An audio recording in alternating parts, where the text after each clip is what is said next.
Welcome to Giant Radio, where we're all about big ideas in sales and marketing and eye-popping discussions with successful entrepreneurs. Turn up the volume and settle in. Now, here's the founder of Giant Jacks Media and your host, Paul Hitchcock. Hey, this is Paul, and I want to walk through this process real quick. I was on a call today with a client. It was an awesome call. We were talking about this when we got into the weeds on reaching out, showing versus telling. And really, that's the focus here. How can you show somebody the value as opposed to just keep telling them how great your service or product is? And this came up because, a common theme with this was a Vistage chair, but, a common thing can be price, sort of a big ticket item, but if someone keeps, mentioning price early on, and it's an obstacle over and over, then they're not seeing the value, enough on the offer. So let's talk about that a little bit. So I'll run through this. So here you get your leads, right? You niche for your leads. Now you start doing the outreach. These are campaigns. We all have the same thing we want to accomplish. We want to get on a Zoom. Maybe it's a face-to-face meeting or a phone call. It should be, not a phone call, face-to-face or Zoom. A lot of Zooms. I'm going to go with a Zoom here for this description. So we all want to book a Zoom. Now there's a whole strategy about how you can book a Zoom because that can be a bottleneck. We all get ghosted and et cetera, but I'm not going to go into that now. That's a separate thing of all the tools and strategies that you can use to just book a Zoom. So now you book a Zoom, and I'm going to interject kind of what I do here and what came up with this Vistage chair and what we were talking about. So I book a 1 hour Zoom and I just, at this point, I'm going to assume this for this discussion, where people know what you do. People know what I do. They're interested in learning more. Maybe it's been a referral. Maybe they follow me. They see my videos, whatever it is. They know, they're interested in potentially working with me as opposed to somebody who has no idea what I do and it's just a fluffy conversation. So I said a 1 hour because there's a lot I need to accomplish there. And if you're deciding to work with somebody, an hour is okay to book an hour. So now when you get on a Zoom, couple things. One is every time you show up with your A game and just, high energy. We all know that. And one of the strategies that may seem inconsequential, it's not, is your Zoom background. So this is where you can start to show people and tell a story about you, your background, who you are, building rapport, because that first Zoom is build rapport, knowability, likability, trust. So one of the things I'll do is I'll use Zoom backgrounds strategically. And so, for example, this is one. I went to school here. This is University of San Francisco, small Jesuit school in the city. And so it comes on. People will, if I have this up there, everyone asks me, where is that? Eastern Europe? What's going on? Is that Poland? And it opens a conversation. And what it does is it humanizes me and it makes me a person, and they start to get to know me. Hey, what is that going on? What's that? And if they don't ask, I point it out. Oh, by the way, this is where I went to school, in the rapport building scenario right up front. And I could tell them, hey, I went to, University of San Francisco. They've got this beautiful looking church. You would love it. It's part of the skyline. Versus showing them this, big difference. Telling versus showing. Show whenever you can. So think about Zoom backgrounds you can use other than just a blurry background or just your, background of your house or, some, stock virtual background.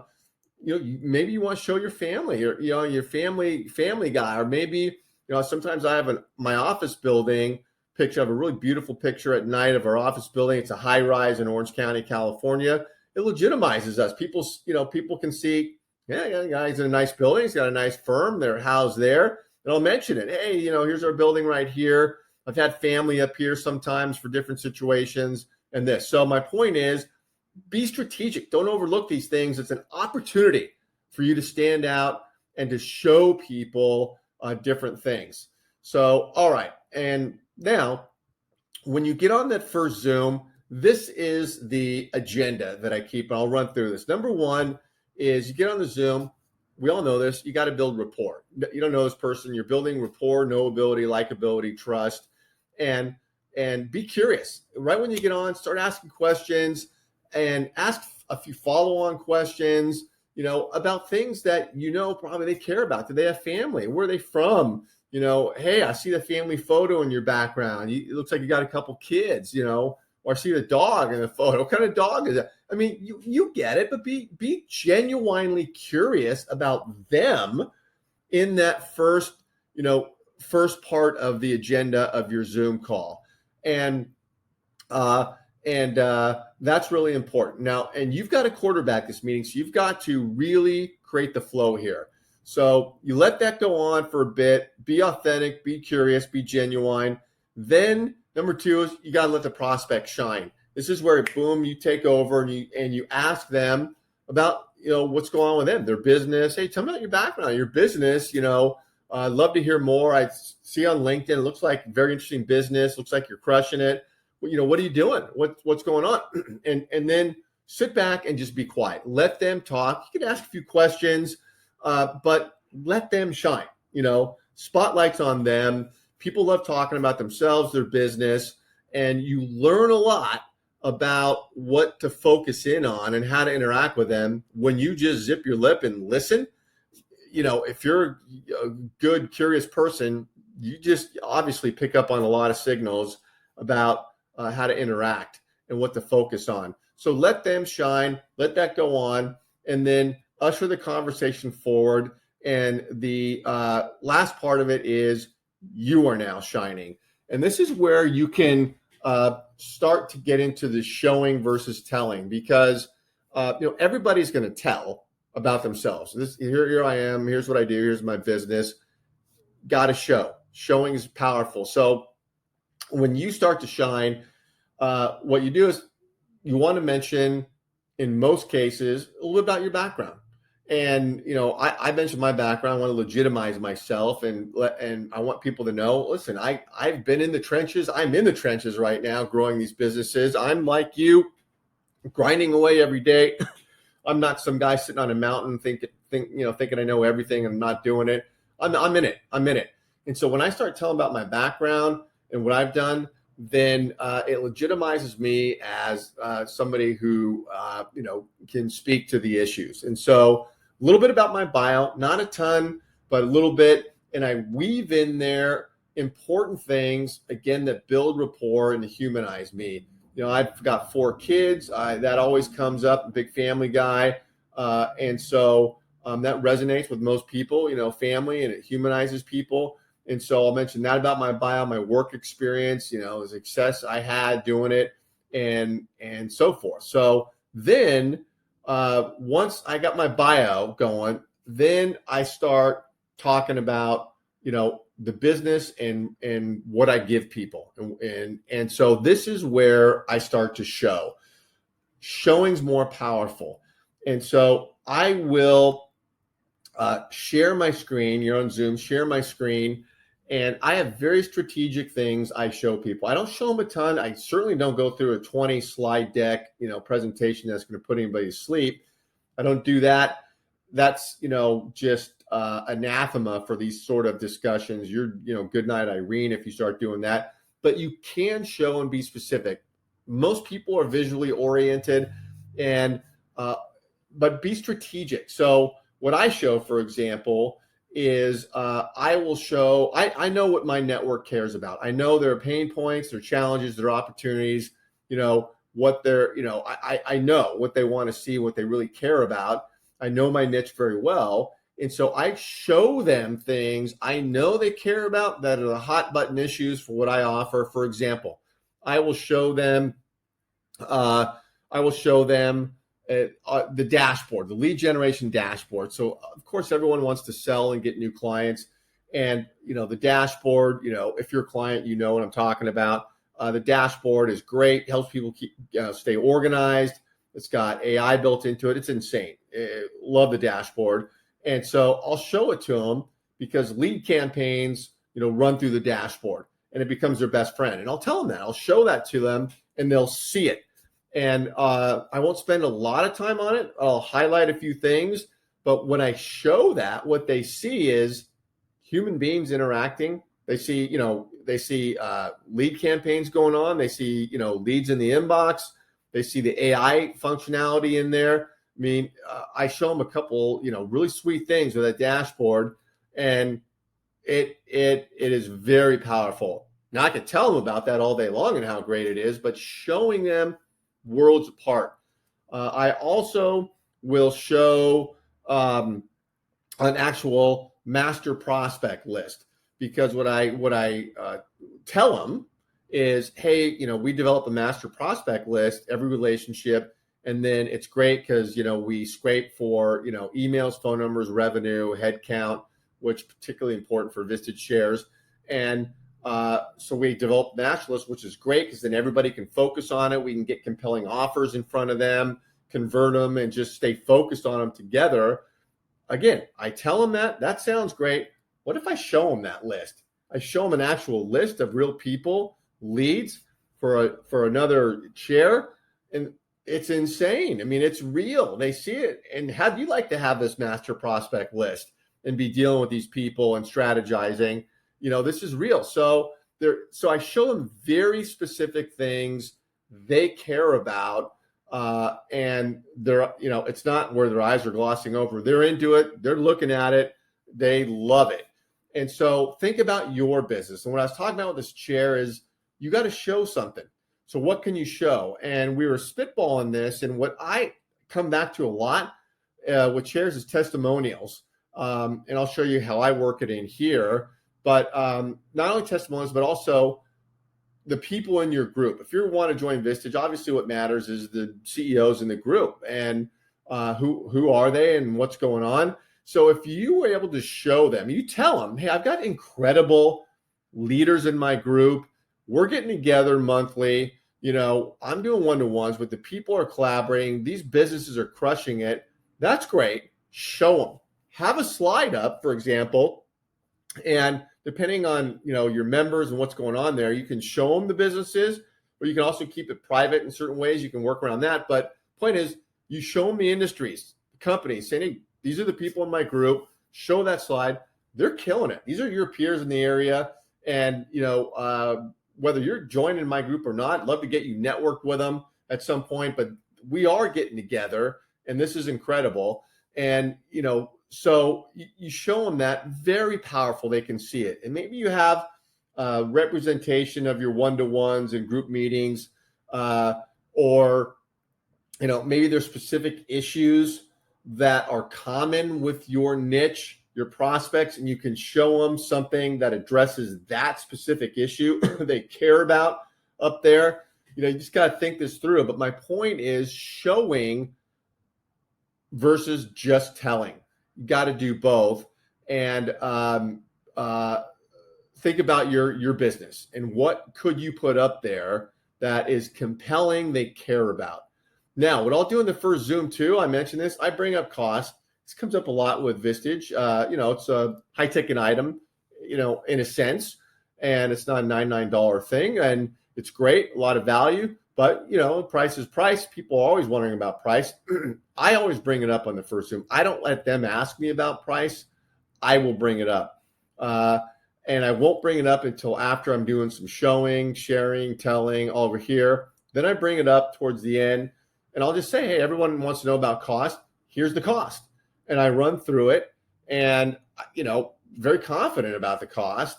And, you just got to have the mindset. This is a high value thing you're getting. This is, good stuff, well worth the money you're going to spend. And, you've been telling them and showing them the stuff they're going to get, and bring up cost. I don't ask for the business right here. I'm not bringing up cost to ask for the business. That will just destroy the whole process. Your first Zoom, not asking for the business. I'm letting the process work here. It's too early in the process for me to start asking for the business. Now, I have a lot of one-call closes because the process runs through. They already know about me, and they're ready to go and pull the trigger. But my point is, I don't say, hey, you ready to sign up? I just let the flow go. I certainly bring up cost. And then I always explain what the next step is after this Zoom. And because it's a very strategic step. And I'll say, because you got to have a next step. You can't hang up here with nothing going on and say, okay, they may say, well, let me think about it. Because you get to this point, people are going to say different things. Hey, this sounds great. I love what you're doing. Let me think about it. Or, after the first year, I got to fire my old team, or, whatever the case is going on. People are going to, there's going to be some time here. So you got to have your next step. And I say, hey, after the Zoom, I'm going to send you a couple of strategic things that are going to be of huge interest to you. And so I'll show you what I send them here. And what can you send afterwards? And the focus is it's got to continue to build rapport, knowability, likability, trust, continue to sell after you hang up. When you hang up, of course, you ramp it up even more. So strategic next step, show. Remember, what can you show them as a next step? You've already shown them some things up here. You're telling them that's great. Building rapport.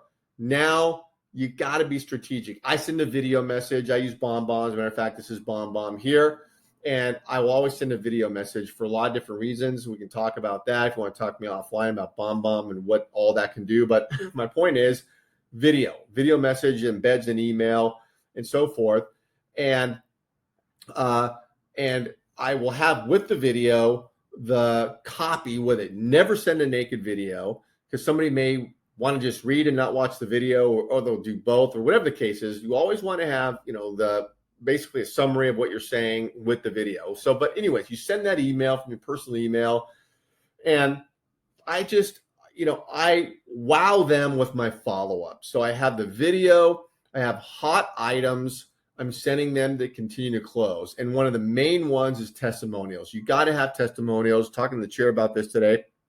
You got to interview your members about their business, how they're crushing it, and how Vistage played a role. Not all about Vistage, about their business, but sprinkle in Vistage testimonial, because you're going to use that everywhere. And you got to have that. And maybe have, multiple of those. So my hot items, testimonials, hey, I did a video with clients. Here, go. I have a ton of them. Go, here they are. These are your peers. Check out what they're doing and what they're saying. So there's that. I also direct them to a very hot PDF from a media company called Wise Owl. It's all about video. I mention it in my Zoom, my first Zoom. They know what it is. And the reason they're going to go check it out is I tell them the reason you need video in the selling and marketing and nurturing your business is because your CEOs that you want to sign the dotted line to join Vistage want to watch a video to learn about your service. And how do I know that? You need to check out the Wise Owl annual State of Video report. It's eye-opening. It's fascinating. You'll love it. I direct them to that, and they look at it every single time. And it is an incredible report. And the reason they look at it is because of what I just said. Their CEOs, go listen to what your CEO is saying in this report. If you want to close them, this is going to help you. And so that's why they look at it, as opposed to sending an item like, here's my newsletter. Check out my newsletter. No one's going to read it. Nobody cares. Send them things they care about. I'll send them that testimonial, the Wise Owl, and then I will, in my video, break down the highlight of our session and where I think I could help. So I'll zero in. So the video is a very focused video on what we just talked about, and where I see, holes in what they're doing or opportunities for great things going on. And so that's an important piece of it. And then I'll work in a few other things. I'll change it up a little bit, depending on maybe what we talked about on the call. I'll add something specifically for that person. I just got so many things in my bag. But I do send these hot items every time. And then immediately that person goes into my Nurture Touchpoint system. They're getting invited to LinkedIn events I'm doing. They're getting tagged on content. They're getting emails where I'm guiding, teaching, helping. They are getting everything. And I'm maybe manually sending them some things and doing different things. My point is they're getting touched at a high level between that Zoom call and the next time I interact with them. All right. Second interaction. So I don't know what your selling cycle is, or maybe you have a different business or whatever the case is. It was a little bit different, but the second interaction is where this can happen. Is first of all, if you're strategic about what you send, then you have a good reason to follow up. And you can ask for feedback, for instance, on the testimonials. If you're sending your members, like a Vistage member testimonial, and you're teasing somebody, hey, love your feedback on your peer here. And also, if you'd like to meet them, network with them, so you position that right. It's a great reason. And they're going to be compelled to interact with you on that level. So you have that reason going on to interact. And then also, this is where you can start to lean into your close. Again, don't know your selling cycle where, maybe there's a third interaction or whatever, but you can, ask for feedback. Obstacles may come up, whatever it is, you can address those, overcome those. Maybe you have to follow up on an obstacle they bring up, who knows what, but depending on your niche, your business, or what's going on here, but you can certainly start to lean into the close on the second interaction and start moving them forward. And so this is the organization. This is a broad brushstroke, but the point I want to make here is where, showing along the way at every step is very important. And so think about that. How can you work it into your process? Hope this helps. Thanks.